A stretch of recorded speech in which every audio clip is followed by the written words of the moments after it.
Hi guys, నేను ఎక్కడున్నా అనుకుంటున్నారు? ఆఫీస్లో. And it's a fun Friday. ఆ రోజు వర్క్ కంప్లీట్ చేసుకొని అలా అందరం ఒక దగ్గర కూర్చొని స్టార్ట్ చేసాం. ఇంతకీ ఏం గేమ్ అనుకుంటున్నారు? It's a tambola. మీలో ఎవరికైనా ఈ గేమ్ గురించి తెలీదా? ఇక్కడ కూడా చాలామందికి తెలీదు, అయితే ఎక్స్ప్లెయిన్ చేస్తున్నారనమాట. నేనైతే నా చైల్డ్హుడ్లో గణేష్ చతుర్థి టైంలో ఆ గ్రూప్ ఆఫ్ పీపుల్ అలా గణేషుని దగ్గర కూర్చొని ఆడుకునే వాళ్ళం కదా. సో అందులో ఈ గేమ్ వెరీ స్పెషల్ అనమాట. లైక్ 5 రూపీస్ 10 రూపీస్ అలా పెట్టి ఆడేవాళ్ళం. నాకు అలా ఆ డేస్ అయితే గుర్తొచ్చాయి. ఇంకా నా చిట్టి మీద చూడండి భలే రాసుకున్నా నేను, ఓం నమ శివాయ అని చెప్పి. సీ దిస్ గాయ్ మధ్యలో వచ్చి నా చిట్టి తీసుకున్నాడు. నేను మార్క్ చేస్తాను, నువ్వు వీడియో తీసుకో అని చెప్పేసి ఇంకా నేను ఇచ్చేసా.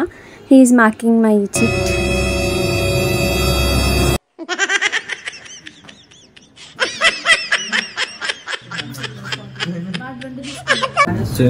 Congrats. Congratulations.